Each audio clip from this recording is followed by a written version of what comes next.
Player 2 has joined the game.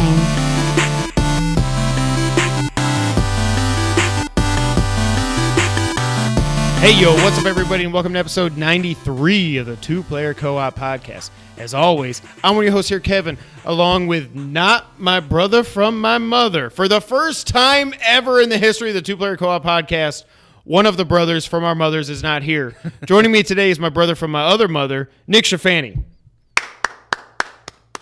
How are we doing? Does that feel better? Doing pretty good. That feel doing pretty good. That's about Sean can say how we doing. Yeah. So if you've been listening or watching us the last few weeks, you know Sean had a big trip coming up. He's actually, as we are recording this Saturday night, he is in the air somewhere over the Atlantic Ocean on his way to Germany. Sprechen Sie Deutsch? Bierfest. That's pretty good. Bierfest. He didn't watch it. I was like, he's never seen the movie, period? He's seen it a few times, but the last time he watched it was like 6 months ago. And I'm like, you're supposed to watch it this week before you go. Yeah, totally. So Sean's on his way to Germany. Nick was kind enough to step in. For the first time ever, one of the brothers is not here. This is really groundbreaking, ladies and gentlemen. Thank you to Nick Schifani for being here. How you doing, Nick? I'm doing great, man. I'm doing very awesome. Thanks for having me. Appreciate you. So is this the first time, not only with not one of the other brothers here, but like a special guest just solo in it? Yes. Oh, wow. Oh, man, I am you so like if honored. I had a Thank red you I so mean much. We got blue carpet there. Yeah. Kinda. It's not red, but basically we rolled out the red carpet for Nick Thank Schifani. you, man. I really appreciate it. Thanks for Where are you from? Nerd 90 Close. Yeah, something like that. Nerd901.com. Oh. Yeah. Check out Nerd 901 for all things nerdy in Memphis and around the globe. I was gonna let you do the plug since it's kind of like your thing. It's like second nature at this point. I didn't want to step on your toes. It's your show. It's your plug. You take care of it. But hey, if this is the first time you're seeing us, this is the Two Player Co-op Podcast. This is our weekly podcast that we bring you where we come together, we BS, we talk about what we've been playing, we talk about the news of the week that we think you need to know. Then we end every episode, even this one, with everybody's favorite game, the Back of the Box Challenge. Nick, are you nervous? I was until I talked to Sean a little bit. He kind of this morning. I kind of reached out to him. I was like, "Hey, what about this game?" So I took a couple of pointers for him. I'm very nervous. I'm more nervous than you are, and it's my podcast because I'm like with Sean. Yeah. We have, obviously, history. I've known him his whole life. Yeah, and that's exactly what it was. I was like, what about this game? He was like, I think he's aware of it, but I was like, I don't want to spend like 20 minutes guessing around games, and then I'm afraid you're going to do some stupid Metal Gear Solid crap, and then I'm just going to be lost here forever. Big buzz. Big buzz. Yeah, have you played any Metal Gear games?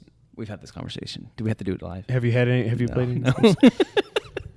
Thought maybe it had changed since last time. Nope. When they put a whole collection on PS4, hell yeah, I'll go for it. We'll get to that in a minute. know. Not in a minute, but in a few minutes. I know. Nick. Yo. You got something going on this week. Man, I do. Tell the people about it. I'm super excited about it. It's kind of crazy. This is how excited I am about Nerd 901 going. We've been over a year now. We're slowly, gaining traction, just like y'all. You guys, you find that your subs are growing. We're finding our Twitter followers growing, and people asking us to do stuff growing.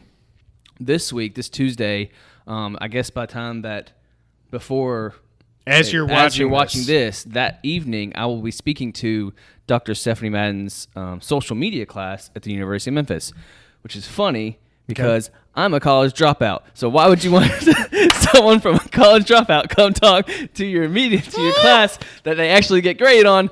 But all that said, that's hilarious. Dr. Stephanie Madden, she's a great person. She's so cool. She's the one who started Nerd Night here in Memphis, and she was like, hey, I'm doing a different way of this course this year. Will you come speak to my class? I was like, man, that's awesome. What will I be talking about? Because that doesn't make any sense. So naturally, she told me about Nerd 901 and, awesome. How we started it, how Adam and I, my brother, started Nerd 901. Kind of the content that we need for it. As if you follow the site, we do anything nerdy, but my cliche logo for it is, it doesn't have to be about video games or comic books or nerdy TV shows or movies. It could be literally nerding about anything. We've had people guess right about Memphis Grizzlies. That's Dustin Starr's a huge nerd, right? Dustin, no, I don't want any more headlocks, Dustin. No more, please. But I would not survive a headlock from that dude. No. You've seen the muscles. Yeah. And then, even that, wrestling, we've done, because we've put on the site before when we've done the WrestleMania and the SummerSlam. podcast special ones for those. So Yep. that, and then this kind of like the type of voice we want to hear from, and that's basically anyone that's not, we try to stay away from politics. I know people want to nerd Good out idea. about politics, but this just seems like the time of year to stay away from it, and just stuff like that. So I'm pretty excited. I don't know how long I'll be talking for, or if I think her class from like 5:30 to 8, and surely I'm not talking that long because there's no way I would survive. But but if you are a student and you happen to watch this show, hey, I'll see you Tuesday night. That's awesome. Yep. That's awesome. Yeah, man. Yeah, Stephanie's been huge. How long has she been in Memphis? Oh, Do you know? a little over a year now. Okay. Yeah. Yeah, I don't know how much longer we have her though. Yeah, she was instrumental in bringing, like Nick said, bringing Nerd Night here, and just spreading the nerd culture and everything. So that's awesome. She's awesome. Like the first night that she had Nerd Night, we were all there, and I think we even gave her a WWE style "Thank you, Stephanie" chant. Thank you, Stephanie. Yeah, exactly that. So it was. So I'm honored. I'm beyond. Just shocked that someone would ask me to speak to an actual that's awesome, college dude. class, but I'm really excited about it. That's awesome. And like I As you say, can tell, I'm rambling on about. well, and I say every week here, and it's not just because I'm part of the family, but it's true. Like Nerd 901, like it started when we actually became part of the Nerd 901 family. Go to nerd901.com for all things nerdy in Memphis and around the globe. It was you and your brother, Right. And it was me and Sean and I. Sorry, Mom. And Ernie and Derek, and Joanna and stuff. But then it's like you brought in Lost the Numbers, and you brought in all this other stuff, and it's just like it really is growing, and that's why it gets every time I get to the end of the episode, I need to just update my run notes, but like I can't keep track of everything happening there, and that is awesome. And because of Nerd 901, we were able to discover guys like you, or find guys like you and Sean and Eric. I mean Ernie and Derek. Eric and Durney. Eric and Durney. And Lee Travis and Johanna and even Shelfie Podcast. Yep. I'm trying to make sure I got everyone down. I was going to say, it's your website. You got to know it. I don't need to know it. But so it was kind of funny. Like when Adam and I started it, we were like, we wanted to help build a culture in Memphis. Yeah. And now that we've been into it for a year, we were really seeing the nerd culture in Memphis kind of take off with, again, you guys and everyone that's part of the website, but we've also ran into guys called Powers Not Included podcast, and a guy named Duncan Butler, I have content that I have to get on the website that I'm just kind of procrastinating on. So sorry, Duncan, if you see this, it will get up there, I promise. And then there's another podcast called I Don't Know, Man, and I haven't really been able to check them out. That's awesome. That is my favorite name ever. I don't know, man. But that's awesome. But Ernie listens to them, and they love them, and there's Eric, I'm going to mess his last name up, Bartolotta. Yeah. And Matt Perkins. And they don't do a podcast together, but Eric and his buddy Isaac do, called Too Much to Talk About. And it's just so crazy watching this nerd culture in Memphis finally start growing. Well, and you got 901 Comics on top of that, too. And, it's hanging out with Shannon and Jamie over there. So, back at 901 Day, September 1st, I wrote a piece about it on the website. That thing went pretty viral. Yeah, it did. It was really excited awesome. of it. And I love literally cried writing it because it was so cool, like touching everyone that I've just talked about. Again, I know we're going long or whatever, but no, you're fine. I was crying and getting kind of emotional because it's so cool finally making that connection. Because we have IGN and Kind of Funny, and like you said, Podcast Beyond, and all those type of guys, and Nerdist, and those are people we look up to and for inspiration. But at the same time, we're here in Memphis, and that's where we're trying to build. Yep, it's the Memphis nerdy culture, and right now it's still small, but it's I think it's really starting to take off. It's definitely growing. Yeah. Yep. Absolutely. Yeah, man. Awesome. Thanks for letting me just ramble on there. Yep. That's the end of the podcast. No, I'm just kidding. Sorry. Thanks. So before we get into all the video game stuff, it's still video game related. A trailer dropped this week for a movie. That movie was Tomb Raider. Yeah. This trailer looked pretty damn good to me. And I I'm like, agree. Okay, I'm like, I don't. It's hard to like really gauge it because it's it's semi a video game movie. So it is the Tomb Raider. It's the Tomb Raider reboot, the 2013 game translated into a movie, right? Which I think is a great idea. Yeah. But I am so torn. I'm never going to get myself hyped up for a movie about video games ever again. Right. If you've got Assassin's Creed with Fassbender and you completely screw that up and you make it 75% in the present instead of the past and you do all this other weird stuff, like I'm just going to take a step back. But as I'm watching this, I'm like, and there's a lot of people that were kind of poo-pooing it, which I didn't appreciate. And I think it's maybe because everybody's trying to keep their expectations in check. This looks awesome. Yeah, I mean, it definitely looks like there's a lot of action. Yep. So that will help kind of, bridge the gap between possibly a good movie to possibly a bad movie. I think it looks good too. The girl who's in it, the woman who's in it, I can't remember her name for the life of me. Alicia Vikander. Thank you. Vikander. She was incredible, completely just stellar, out of this world, great in Ex Machina. Mm-hmm. Did you ever see that movie? I didn't, but I know. Is that the one she won the Oscar for? I don't think that one. No. I don't see how that. I mean, I don't know how that would have. Yeah. Yeah. If she did, that'd be pretty cool because she does a great job in it. So, she looks good. Wade Boggins, what's his name? Boggins? I cannot remember. Yes, Walter Boggins. Wade yes, Boggins. it's something Boggins. Yeah. From the show Justified and Vice Principals. I just found out because I just started watching that. That looks. It's hilarious. I've missed out on that, but it looks hilarious. It is. Yeah. We just watched a few episodes last night. Anyways, I digress. He looks like he'll be the villain. Yeah. So we'll get a little teaser of how he's going to be possibly the villain in Ant-Man and the Wasp. Okay. Later date. But it looks good. I'm excited. We'll see. People have been poo-poo. One of the reasons I've heard people poo-poo it is like, it looks just like the 2013 game. Good. But that was a really good game. And like when we talk about video game movies sucking, it's because we're like, they strayed too far from the source material. Right. Well, if they stick to it and universally, everybody, that was a critically acclaimed great game. Right. It is. You can't go wrong with that. No. So, I don't know. And another thing is, looking at this Tomb Raider movie can possibly even set up the blueprints or the stepping stones for the future Uncharted movie. So,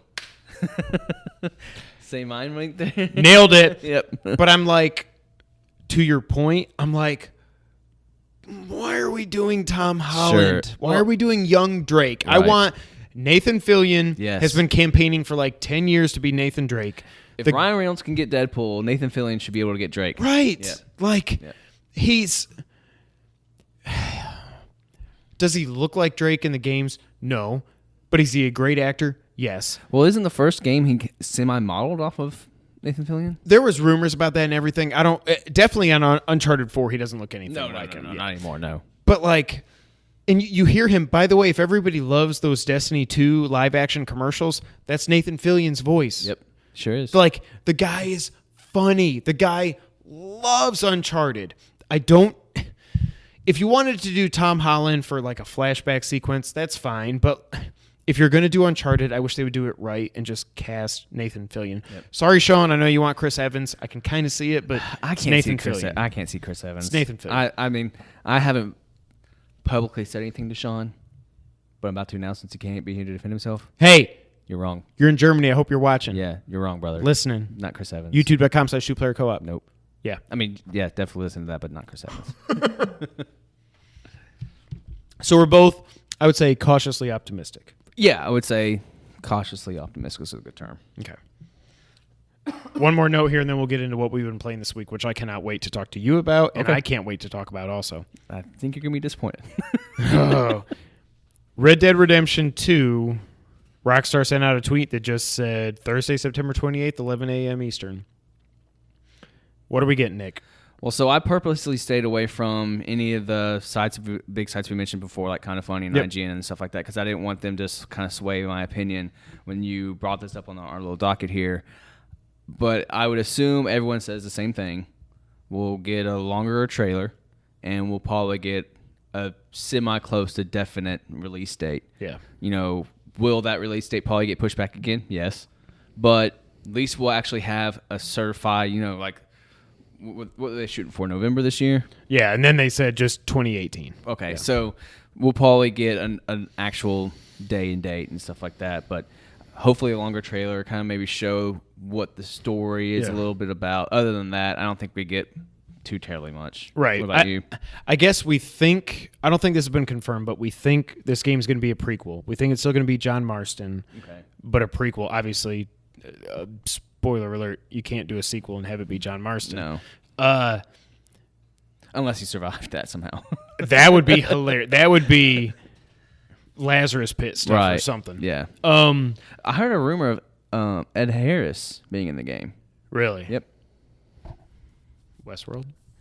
I don't know if there's the connection to it, or that would be like, awesome. I don't know if it just happened to be like, oh, he's in Westworld, let's get him in this Right. cowboy game, or if this was the kind of the plan the whole time. But it would be cool to have him, Ed Harris, as the villain in Red Dead. What I hope we get, we're definitely going to get a new trailer if nothing else. I want to see gameplay. Now, and I think they're going to say spring 2018 is what I think they'll say. Okay. I don't think they're going to put a date on it. I don't think they're going to put a ring on it. They're just going to say spring. I won't be surprised if it gets delayed again no matter what they say. Right. But I want to see the gameplay because I didn't play Red Dead. I haven't played either of the 2 Red Dead games. I'm a horrible person. I host a video game podcast, and I have not played Red Dead Redemption. I get it. I'm going to play Red Dead 2. At this point, there's no reason for me to go back and play Red Dead Redemption because I know how it ends. I've seen it a million times. It would have been heartbreaking and everything if it's like if someone was going to play The Last of Us after listening to Logan Wilkinson forever. Yeah. Like, you know how the game ends if you follow that guy. So, shout out to Logan. Team Young. We're going to talk about you in a minute. Oh, no. I think. I don't know. We might talk about Team He's Young. on the docket. You stay off my docket, Logan. Yeah. Team Young. I want to see the gameplay, and I want this game to make me want to play it. I don't want to just go, oh, Rockstar made it, I have to play it. Right. Like, I want to see the gameplay, I want to see the story, and I want to be compelled to actually play this game. Right. So you brought up something that I kind of jotted down so I wouldn't forget. If there's a spring 2018 release, is that possible that God of War and Red Dead are almost within a couple of months of each other? And then how's that going to look for... I would honestly say, God of War's market, because if you would have to put those two up together, what do you think is going to sell more? Probably Red Dead. Red Dead will definitely sell more, Right. but God of War is coming out in March. I've said it ever since that got shown because every major God of War game has come out in March. The big thing with that, though, they won't go head to head. If somehow I think we're going to get like. If that's the case, we get like a Horizon Zero Dawn and exactly Zelda for this You get year. a week to breathe or something. Because really, Right. with video games, I mean, you sell the vast majority of all your games the first week anyways. Right. Hi. But I will say this. I'm still more excited for God of War than I am Red Dead. Because I've been with God of War Since day one. Right. 2005, PlayStation 2. I love the new direction of it. I love One Direction. No, I don't. I hope that game is as good in reality as it is in my mind. I think it is. I think it will be too. Man, 2018 has already looked like it could beat 2017. 2017, I keep telling Sean, we need to like... It'll probably be our last podcast of the year at this point. This year has been insane. Yeah. Like 2015 was awesome. Yeah. 1998 was one of those years that was like, it was Ocarina of Time, it was Metal Gear Solid, a bunch of other games that I can't remember. But like, this year has been insane. Yeah. And there's 2 of the games that everybody absolutely adores that I haven't played and won't play because I just don't have time is Neo and Nier Automata. Like, I'm not going to play either of those games, but a lot of people say they could be their game of the year, and I'm not going to play Persona. Sorry, I'm just not a JRPG guy. You don't have the time. I don't have 100 hours just to dump into that game. Just to get barely through it. The next time I put 100 hours into a game is going to be GTA Online with GTA 6. That's a good one. So, yeah, also really quick shameless plug, by the way, was you talk about 2015 in video gaming. We're all about the plugs. Or 2017 in video gaming. I'm sorry. Yeah. Just going to let So it that's roll. going to be, like, and this is fine to say out loud, but also one of the other events that we're doing, just because it popped in my head, is the Memphis Comic and Fantasy Con here in Memphis in November. And our panel, the nerd901.com panel, is going to be about the state of video gaming, especially in the year of 2017. Of course, we know we want our special guest to be on there as well, and then we're going to talk about how great this year is. So that's kind of what that's fun that you brought that up, because that's exactly what the conversation will be. This year has been stupid. Yeah, it's just been so much fun. ridiculous. It's been so much fun. I mean, The fact that like I was able to add in a couple more games on here of what we're playing was shocking to me. When I put that on, I was like, "Whoa! How did I get this done to play these video games?" Yeah. Yeah. Well, that's a nice segue. Let's get right into it. Okay. Nick, what have you been playing this week? I have been playing so much, Kevin. I am so. When you added this to the document, I'm like, God, I'm jealous. Yeah, I've been playing so much. I don't know, and it's not like I'm playing an exuberant amount of hours in each game. It's just like kind of cherry picking in each, 15, 20, 30 minutes here. So I'll roll them off, and then I can just give you some impressions of Yes. it. So I've been playing Marvel vs. Capcom Infinite. I want to know. This is what I really want to hear about.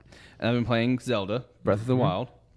And I've been playing Finally. more Injustice 2. The fact that this game came out whenever it came out and I'm still playing a fighting game, it's so deep. Okay, that's what I wanted to ask. So between Injustice and Marvel vs. Capcom, were you a fighting guy growing up? Yes, You have. Yes, Okay. yes. I've always been a fighting video game. That's been like my staple video games my entire life. Everything from fighters like that to beat 'em ups like Streets of Rage, like I've seen y'all play and stuff like that, even to King of Fighters, Virtual Fighters, Primal Rage, Mortal Kombat, just even Power Stone. I never had a Dreamcast. I hear people talk about this game, and I'm like, God. Someone on Twitter a little while ago was like, if you had to bury a game for a game to resurrect, what would it be? And I'm going to tell you this, and it's going to break your heart. I would bury Street Fighter to have Power Stone back. Just because we've had so many Street Fighters. I love Street Fighter so much. It's actually where I got my fighting game anchored into me. Yeah. Because long time ago, when Street Fighter 2 was in the arcades, my brother and I were playing. I was playing with Ryu, and Adam was playing with Blanca. Well, he caught me in the corner and just electrocuted my butt the whole time, to where now, even as an adult, I just kept pushing the button. Just kept pushing that low punch button and just electrocuted me until I died. Yep. And I'm better than him in it, and it pissed me off. So every now to this day, like if I get trapped in a corner in a fighting game, I just go blind from White Rage and then just somehow finish the match and it's over and I've won. I still remember, that's one of my favorite video game memories. I can remember Sean and I were in Texas visiting my grandparents in Killeen, Texas. We were out to eat some kind of seafood place because I remember there was popcorn, shrimp, or something involved. And there was this arcade cabinet over there. It was 91. It might have been Galveston, actually. There's this arcade cabinet over there called Street Fighter 2. Yeah. And we walked up to it, and I was like, this looks crazy. I've never seen anything like this. Mom, can we have quarters? One of us picked Blanca, one of us picked Dalsim, which is hilarious because we both ended up just being Ryu and Ken. And I remember playing it and just being like, this is something I've never experienced before. Yeah. Like, neither of us ever played Street Fighter 1. Right, we got Street Fighter 1 after the fact for the PC just because. Right. But that game has just been with me for 26 years now, I guess it's been. No, and so unfortunately, as much as I love Street Fighter, if I could just bury that game, because we've had so many different versions of Street Fighter 2 alone that I would be fine with burying it and just living what we have for Power Stone to come back. Anyways, that's a different tangent for maybe a different day. And then the last game I played, I finished Uncharted The Lost Legacy. Okay. So how do you want to dive into this? Where do you want to start? What did you think about Uncharted? I loved it. Okay. I mean, I truly did. Yes, it's not what we're used to, but I actually love the fact that it's 6, maybe 8 hour game, depending on how you play. Yeah, I think I beat it right at 6 hours. I think I was around the same time, and but I love the character of oh my God, her name's Chloe. Thank you. Gosh, I love Chloe. I was actually going to mix Chloe and Nadine's names. Chloe. That's what I do. Apparently, I just mix people's names. So, anyways, yes, I love Chloe so much. I think she's the second best character in the Uncharted series. It's a hard line between her and Sam, and then, not to spoil anything, I won't. But the surprise character at the end was so much fun, and it kind of just had that nice little bow. It's like I should have seen it coming. But you didn't. But I didn't. When it happened, I was like, oh, yeah, this is awesome. So, and then Nadine took some time to get used to. Her character was a little dry, and she just felt almost rushed as far as development was. She just felt to me like she was just there to be a hired gun. Yeah, and she was just kind of stonewall the whole time. It took literally till the surprise character. Yeah. To get and her those out of interactions. And to get her out of her shell for you to actually start caring about the character.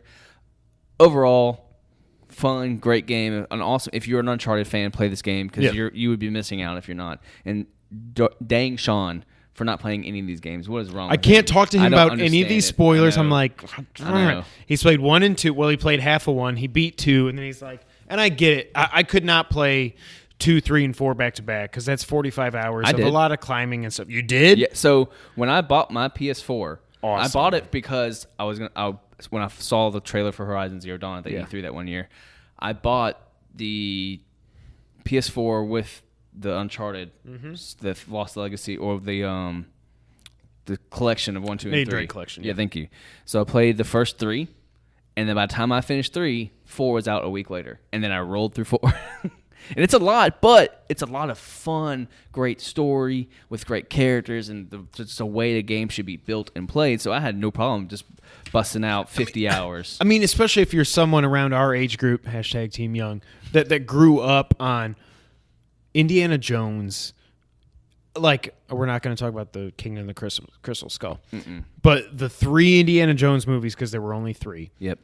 Were so good, and to actually see them kind of come to life in video game form, Right. it was like, I missed out on 1, 2, and 3. I played them all after the fact on PS3, but it's like I saw a bundle for like $20 or $25 for it might have been 1 and 2, or 1 was separate and then 2 and 3 were bundled or something, and I played. Ever since then, I've been in love with it. Is what I'm trying to say. Yeah. Honestly, as much time as Sean is putting in some of these old-ass games, he should really just go back and play the Uncharted games, because as I've been much time as you telling put him. in these old games, man, just play the Uncharted series. I mean, Uncharted 4 is definitely one of my top 10 games of all time. I agree. And I've told him, like, man, I want him to play 4 so bad because, no spoilers, it has the best ending in a video game I've seen since Metal Gear Solid 3. I know I'm biased.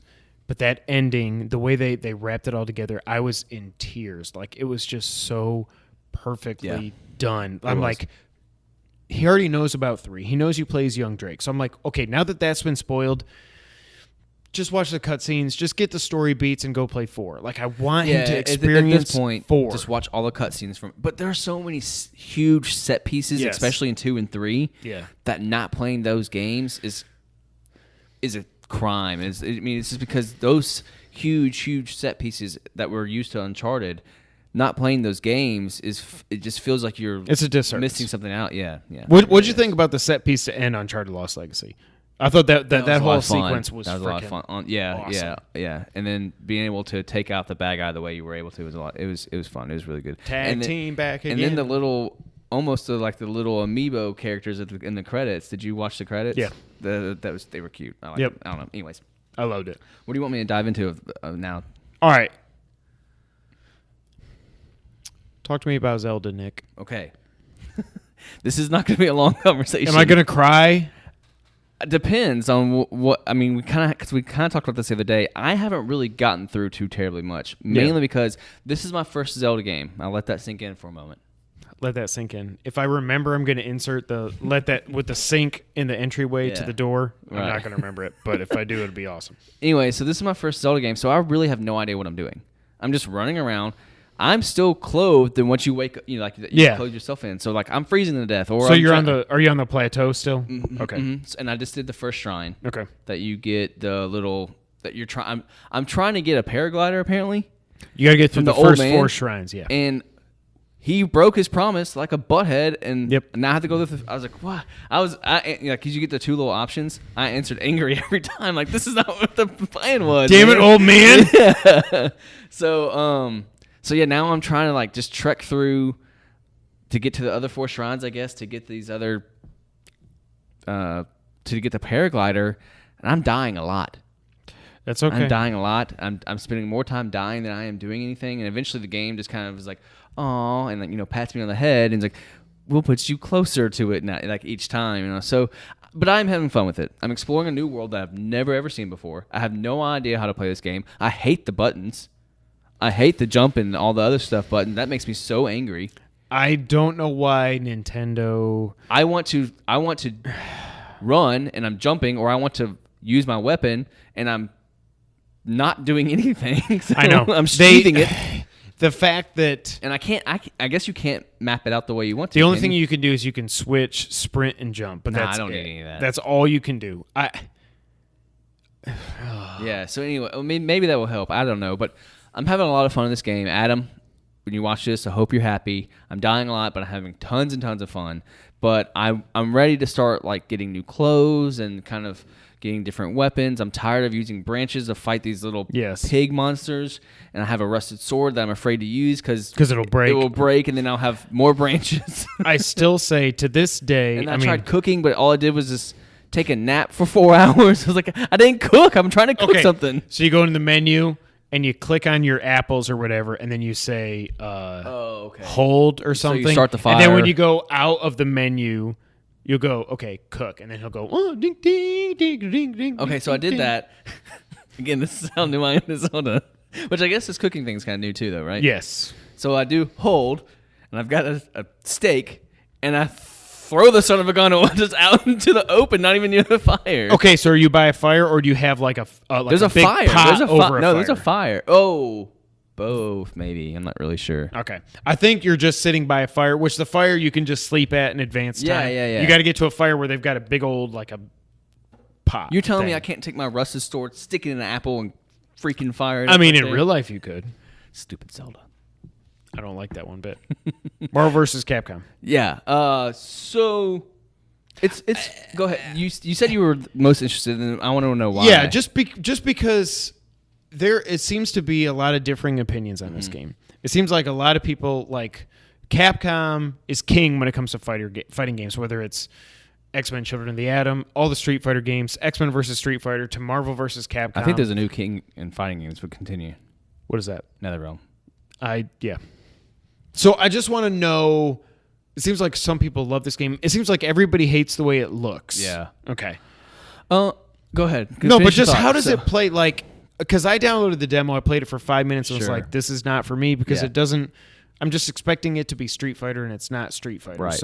So I'm going to compare it to Injustice, which is a fighting game that I can't believe that I'm playing a fighting game still this long. With every single day, I want to turn that game on and play it. Yeah. Like if this game was on the Switch and could run like it on the Switch, I would probably play it more than anything, just because there's so much depth to it. And I'll get that in a little bit, but it's slower. The mechanics feel slower than it does for Injustice. It is probably one of the slower kind of fighting games I've ever played, as far as getting across the screen, doing different moves, especially either specials or supers, or even just a combo. It just feels a little sluggish. The character designs, I know like Chun-Li and Dante were the ones that they people fixed really, them, right? They fixed them. They've definitely fixed Dante, and they fixed Chun-Li a little bit. They're still a little off, and this is how I know, because Summer, my wife, walked in and watched me play a little bit today, and she said, "What the F is wrong with Chun-Li's face?"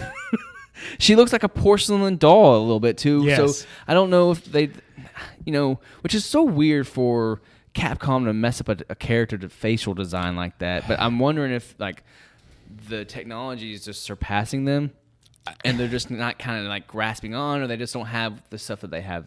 I feel like Street Fighter V looks great. Regardless of what I think about that game, the character models are great. The way they did like 3D models and a 2D fighter and all that other stuff, it looks great. So I don't know if it was just like, we got to get MVC out quickly. Yeah. So just do the best you can, get it out there. We need another fighting game that's going to be a long-term service like Street Fighter V is. I don't know. And they got out there trying to make, fighting pro leagues in time as well. To exactly, all the Evo stuff. Yeah.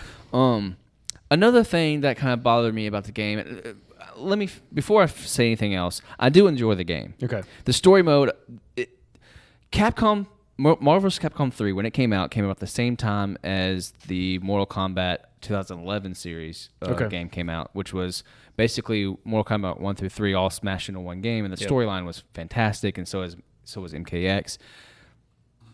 So Marvel vs. Capcom 3 was kind of a letdown. Okay. Because it didn't have like a story mode, and if you're like, man, if NetherRealm is doing a story mode of 3 games in one game, surely they can find something to do in Marvel vs. Capcom 3, and they didn't. But they just did like kind of each character had a specific ending. Well, now in this one, Marvel vs. Capcom Infinite has a story mode, still not as good as Injustice 2 or any of the other NetherRealm games. Okay. But then when they do the arcade mode, you finish off the boss, and you don't get like the kind of the special ending per person. And even Injustice in the MKX, they're still doing that. So you have a story mode, and then you have an arcade mode, and you get a special ending. I didn't know they had both. Okay. Yeah. So you have a whole story mode, which is fun to play through for both Injustice and Injustice 2 and MKX. And then if you play with Raiden and you do Raiden's Tower, and it's over, you get like a special ending for him specifically, and they do that with all the characters. Okay. Well, so when I did that for Iron Man today, just nothing. Just the credits. Yeah, just the credits. So you have a story mode that's and then you don't do kind of like a character-specific ending like you did in the previous game. So they're just missing steps. There really are just this tiny stuff that they're missing. And one of those other tiny things are a lot of these characters, they've got 30 people on the roster. They'll have some DLC soon, but 24 of the 30 characters were from their past original games. Yeah. You have such a plethora of not only the Marvel superheroes, but Capcom people that you could throw in the game. Just, maybe instead of, I don't know, Frank West, do Guile or anyone else. It doesn't have to be him, but someone else. Is it just Ryu and Chun-Li? Are those the only Street Fighter characters in it? Yeah. Yeah. But all the Marvel people are pretty much the same. We know why the X-Men aren't in it, which is a shame. I hate that. It just feels wrong not having Wolverine running up and down the street, Berserker barraging everyone exactly. Yeah. And then they had Deadpool in the third one, and now he's not back in this game, and it's just really upsetting. He's Fox, and he was one of the most important people to that third game. He was just a lot of fun to play with because they developed his character perfectly. He broke the fourth wall and all that stuff. So overall, the game's 7.5. Okay. Matter of fact, I'm almost done with the story, but halfway through the end of the story mode, like you go through different fights or whatever, and I just kind of pause. I was like, you know what? I want to go back to Injustice. Yeah. so that's what I'm doing. Yep. It's sad, but it's kind of like how I feel about Street Fighter V when it came out. Like Street Fighter V didn't even have an arcade mode. They had a story mode before they launched the I don't remember what they ended up calling it a few months later, the cinematic story mode or whatever it was. And that wasn't good at all. No, and like Street Fighter V, the mechanics and everything, it's a good game, but when I think of a Street Fighter game, I think of playing against my brother or playing against somebody else. That's fine. That works great. But I also think about the arcade mode and going back and trying to bump it up to level 6, level 7, level 8 difficulty and see if I can get through it. And that's why I still think Ultra Street Fighter 2 on the Switch is a better game for me than Street Fighter 5. And I just hate that Capcom is supposed to be the king of fighting games, but like you said, NetherRealm may have taken that crown now. And real quick before we move on, that's why I keep going back to Injustice 2. They do like a multiverse, kind of like the different towers or whatever, and the first two multiverses are set for a specific two characters. So you can upgrade characters by when this multiverse, and they've got hour time frames. Okay. And then the third one, what's that? Oh, that's cool. Yeah. So you can have Harley Quinn and go from her level 1 to level 20 as these new multiverses whenever her multiverse comes up. This is really cool to do. And then they have a third one that kind of allows a player to, say if a new DLC character, if you don't want to download the DLC, you can play with this character for 100 hours for free. See if you like playing with the character, and then you can download it if you want to. Really? Yeah, it's really cool. They give you the character, these towers to build, and you can build this character, and you go, oh, maybe I don't want Starfire. Oh, maybe I don't want Sub-Zero. So you don't have to buy. I mean, I went full on in. It's bought the whole Ultimate Pack, so I'm going to get all anyways. Whereas Capcom's here's a new Street Fighter character, you got to buy him. Yeah. Don't have fight money? Sorry, $10 a character. Right. So NetherRealm gives you the character for free for 100 hours, and if you love that character, like Red Hood or someone else, go buy them for $3 or $5, whatever it is. Right. So that's a cool thing, and then also that same universe can just do different things to upgrade whatever characters you love, and then there's 3 or more other ones, and it's just. There's so much depth in a fighting game because you can keep getting gear and you can keep leveling up your character. That caps at 20, but there's over 25, 30 people in the roster, and so you can't do enough. And it's not pay to win. You can pay to upgrade the character, but you can't pay to get their best gear. Right. So you have to grind. You have to sit there and grind and keep playing, and I just love it. They're doing something for Harley Quinn. Apparently, it's Harley Quinn's birthday. It's her 25th anniversary. Yep. And so they have a multiverse where they have a specific gear. They call it lunatic gear, and I think it's going to look like the animated series character. Nice. That you can just add on. Man, it's awesome. So much fun. And this game, I'll probably play Injustice 2 until the next NetherRealm fighting game comes out. That's crazy. Yep. See, that's how Capcom games should be. Yeah. But Yep. Ed Boon and those guys over there at NetherRealm figured it out, man. They really did. as Angry Joe would say, you done effed it up. You know what I've been playing, Nick? No, I don't know what you're playing. I've been playing Metroid Samus Returns. I dusted off the old 3DS. Yeah? I had to charge it because it was completely dead because I haven't turned that joke around, and I don't know how long I've either been playing my PS4, my Vita, or my Switch. This game, it's crazy to think that This is a new game, right? This game just came out. So when Nintendo did their E3 Spotlight, whatever, they didn't even talk about this. Then after, they're like, oh, and we got a new 2D Metroid game coming out. Internet lost their ever-loving minds. Yeah. Because we haven't had a 2D Metroid since Zero Mission, which was, I don't even know when it came out, 2001? 4 maybe? Okay. It's been a long time. Yeah. So I saw this. My immediate thought was, oh, I wish it was on Switch. But it's a 2D Metroid. I don't care, whatever. Pre-ordered, done, send it to me, good. Metroid Samus Returns is a remake of Metroid 2, which came out on the Game Boy, which I have never played because it came out on the Game Boy, and a Metroid game with sprites this big on a screen that's just this big.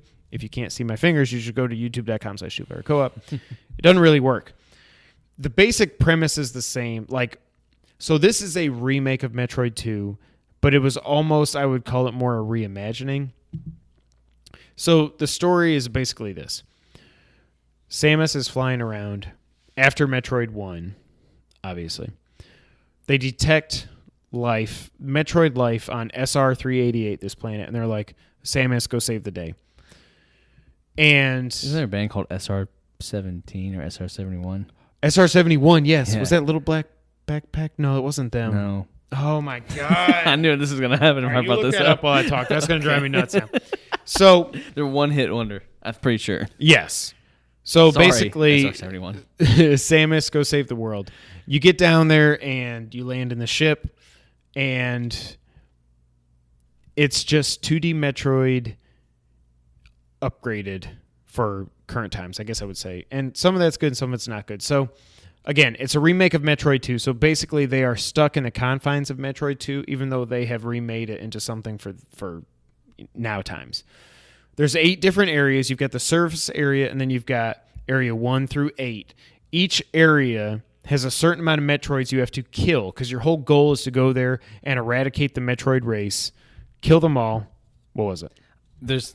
I'm not sure because I can't remember the title of the song right now. Oh, it's going to drive me nuts. Yeah. I remember SR-71. We'll have to look it up later.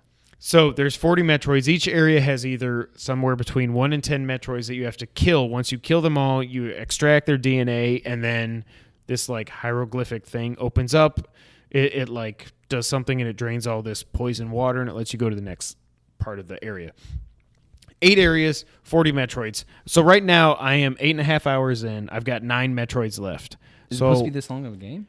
Yeah, this game, I'm hearing people take I'm not going to 100% it because there's no trophies.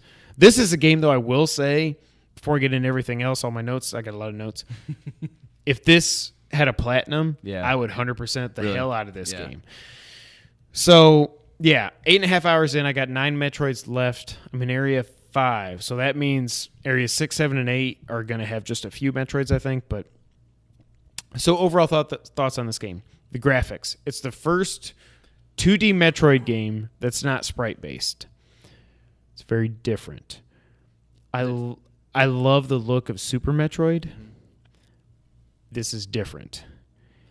How's it different if it's not sprite-based? I mean, is it more like it's a Sonic? It's Mania based? No, it completely overhauled. Wow. Whereas Sonic Mania was Genesis graphics turned up to 11. Yeah. This is just, we're going to do 3D graphics in a 2D game. Is it almost like Mario Paper graphics? No. Okay. It's I'm just trying to wrap my head around it. Okay, think of what the hell is it called? Bloodstained Ritual of the Night. Okay. The Iga who made Symphony of the Night and everything. It's kind of like that, except not cartoony looking. Got it. I think I still prefer the old style graphics, the sprite based and everything. But it's so cool because You know there's the like thing is us older guys, we just prefer. I'm the like Sprite we're like things. "Meh, back in my day. But it is cool because this is one of the few games in a while that I've played on my 3DS where I've actually turned the 3D slider on for most of the time because there's these transitions where you go down an elevator or if you teleport or whatever that they're cool, but then you also see like this depth of field where you can see all this stuff going on way back in the back of this cavern. And you see there's like these aliens over here, there's this big robot and all this stuff, and it's just so cool. Stuff you couldn't do on the Super Nintendo. Yeah. What I do love are the animations in this game are so awesome. So like Samus has her cannon on the left arm, I think. Yep. Don't kill me if I'm wrong. But one of the cool things, like if you think back to 8-bit and 16-bit games, like Mega Man, no matter which way he turned, the cannon it would switch. Yeah. Now Samus, so like her animations are so pretty, like it's so fluid. It's not like 60 frames per second or anything, but there's no break in her animations. And like if you turn around to shoot somebody, she'll go pop pop pop pop. She'll be like looking over here and she'll go pop pop pop pop pop. Or she'll turn over here and she'll aim this way. It's beautiful. Right arm. Dang it. So right arm. All right. So do this way and then this way. Yep. She moves great. The animations are so cool. So there's this one of the new things in this is this melee counter. So you push, if some people are kind of hating on it, I still like it, and I'm 8.5 hours into the game. But so if you see an enemy comes towards you, it's a little bat or a little alien thing or whatever, they flash white for a second, which means they're going to charge you. Okay. When they flash white, you hit X, and you do this pow, and you hit them, and it stuns them, it knocks them back, and you automatically aim at them, and you fire your arm cannon at them, and it's a one-hit kill. So why would anyone be against this? I mean, it feels like it just adds another tool for Samus to use to further on her adventure. Because they think, and I can kind of it gets repetitive. They're saying like just parry the whole you time. Just wait, you parry, kill, parry, kill, parry, kill. And I'm like, well, you don't have to. It's if you choose to play it that way. I like to play it that way. I can't get down with that because you could literally say that about literally every game that's ever been made. Oh man, Mario jumping on those Goombas is so repetitive. Right. Why is this game so good or whatever? So like you're just adding another dimension to Samus to get to the final stage. Yeah. I mean, I think it's fine. I really like it. The only thing I will say is that once you get at first when I was playing it, I did not get the timing right or anything. Took a while. But once you get it, it's almost like a cheat code. Yeah. Like if it just it's a one-hit kill, pop, one-hit kill, pop, one-hit kill. So I get that. Jumping feels great. The other thing that's cool is now you couldn't do this in any of the other Metroid games because now that you've got your left stick, you can hold the L button to have her lock her in place. And then you aim, and she's got a laser sight, so you can tell exactly where your shot's going to go. I love that. That's cool. Then you've got these Aeon abilities, which are the new thing for this. So you've got this yellow charge meter, and you've got these 4 abilities that you get as you go through the game. So you've got one is like in have you played any of the Metroid games? I played through the Nintendo 64 one. Okay. I'm trying to remember that one where you were first person. Prime.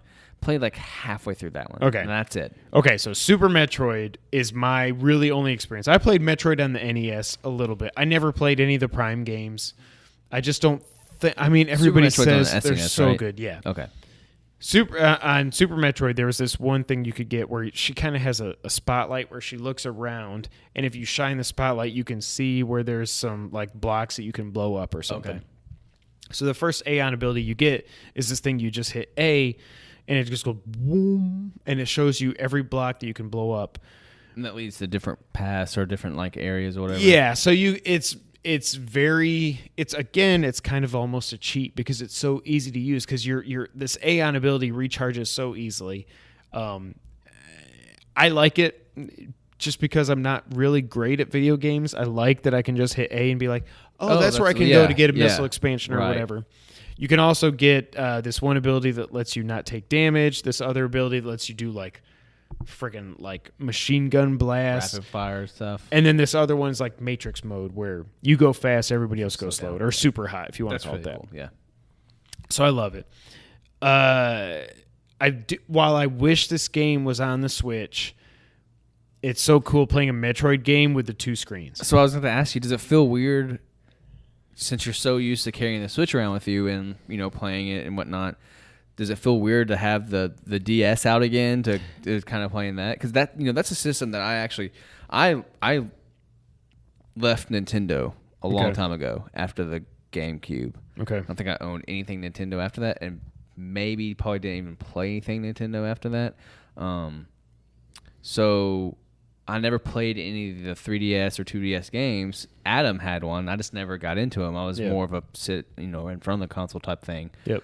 So is it feel kind of nostalgic almost to have the DS back out and playing it? And what's the other than the graphics and the feel and stuff like that, how is it to be back to the DS for being with the Switch for so long? So, first off, my hands cramp up a lot. Because it's smaller? It's like, well, I've got the 3DS XL, but it's still, it's something about the way it all, it just like, and you have to use your there's other games, like if you're playing Mario games or something on the Switch or the Zelda games, you're not using L and R a lot. Well, if you're playing the 3D Zelda games, then you're using L, but you use L and R so much in this game, and I think using those extra buttons just cramps up your hands where it's just like Seinfeld, the claw, or no, that's not Seinfeld, that's Liar Liar. Yeah. But it is so weird that okay, when I think of my Switch, I want all the great 3DS games ported to that in HD. Sure. Like I want Link Between Worlds. I want this game to eventually go to the Switch also. But well, I've been hoping and wanting all these great games to get ported and get up-res into 720p or 1080p when you're docked, whatever. I forget how awesome it is to have those two screens. So I'm playing through Metroid, and if you're looking at the top screen, there's nothing else on the screen except the gameplay. There's no HUD. There's no nothing. There's no all that's down here. Options menu thingy or whatever. Yeah, all that's down here. So you see the map at all times. You see what your energy is, what your Aeon gauge is, how many missiles you've got, how many super missiles, how many this, that. Like, it's just all right there. You can switch between your weapons without having to pause. I'm like... It's like playing like on an SNES or an NES. It's so... Having this stuff so easy right there for you. Right. It's just right there. And it's like... I've been saying for a while, as I was wrong on our E3 prediction special last year, that I thought Link Between Worlds would get ported to the Switch in HD. Again, they could easily do it. You just push start and go to the map instead of just seeing it there all the time. I'm remembering now why the 3DS was so, and the DS before it was so revolutionary. Like the two screen thing, you just play the game. You don't have to pause it. You don't have to get out of the game to see the menus or the maps or whatever. It's just right there in front of you. It's been a lot of fun. Yeah. So there's 40 Metroids you gotta catch. Whenever you get near one, you start this like tracker thing or whatever starts going beep, beep, beep, and the closer you get, like you move over to the next screen, beep, beep, beep, beep, beep, beep, beep, and it's so cool because it lets you know. First off, it lets you know you're getting close, so you're in the right direction. But it also is very foreboding, like, oh my god, I gotta fight this thing. So there's 40 of these Metroids. It's almost like having 40 mini boss fights. Okay. There's 40 Metroids. There's like 4 different levels of Metroids. They start as just a little Metroid floating around, and you kill them and everything. And then they get to different powers, and then they're on the ground. They're chasing you, and then they like turn into like a raptor or something on the ground chasing you. And it's just like... That's intense. Like, again, I've heard some people saying it gets repetitive, and I'm like... There's 4 different levels of Metroids, and each one, there's like a fire version or a lightning version. Mm-hmm. So there's really 8 different kinds, and there's 40 of these things. Like, I like all these mini boss fights. A platformer. I mean, it's not a brand. I mean, it's a brand new Metroid game, but it's not something that's going to recreate the will of Metroid games. Right. I mean, just enjoy a new Metroid game. I'm so happy we have a 2D Metroid that like. And again, you're playing on the DS, and it's a platformer. So I mean, what else do they want? What I will say, so overall, this has been so much fun. If I had to rate, I'm glad you're having fun. That's what matters. It is what matters. Thank you, Nick. If I had to rate this game, 8.5. Okay. 8.5 to a 9, somewhere in there. Not as good as Super Metroid, but I think Super Metroid is one of my favorite 20, maybe 15 games of all time. Yeah. It's way up there. Yeah. It's better than Axiom Verge, which I got to the end of Axiom Verge and I was just like, I don't want to explore anything else. I just want to beat this game. I'm ready to be done. Yeah. I really liked it, but it stayed around too long. This one's not staying around too long because the gameplay loop of finding these Metroids and finding the way to get to them and finding the way to kill them and then getting your power-ups and doing all this other stuff, it just works a lot better than Axiom Verge. Yeah. So, yeah. The only negatives I wrote down, I will say 40 Metroids is a lot of Metroids. Yeah, that's for a game that's on a DS, and it's, again, I know it's not it's a newer, but it's almost kind of like newer / older, Metroid style game. Having that much sounds somewhat tedious. Yeah. It's the other problem I'll say with those 40 Metroids is I have not run into an actual, like I call these Metroids are kind of mini boss fights. Mm-hmm. I haven't had a boss fight yet. Okay. And I am 8.5 hours in. The only thing I would say that's close to a boss fight is kind of like an escape sequence where it's almost more of puzzle. You got to get through this floor and this floor and this floor, and there's different ways you got to go through. I'm hoping that changes, but again, I've only got 9 Metroids left to get.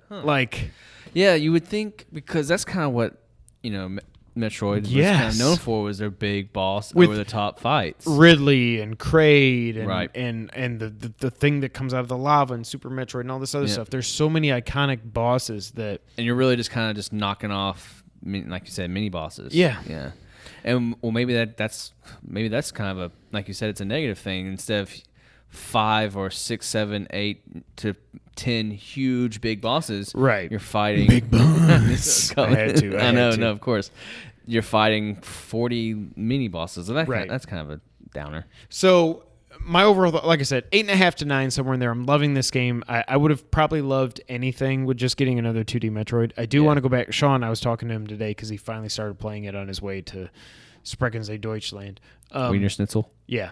That he's like, you've got to go back and play Metroid Zero and Metroid Fusion. Or Metroid Zero Mission, sorry. And I want to play both those games. I don't know if I can go Metroid, but I've got a gap. Once I beat this, I've got a gap until Odyssey comes out. Yeah. Where I can just kind of take a break, or I can go play old games or whatever. Yeah.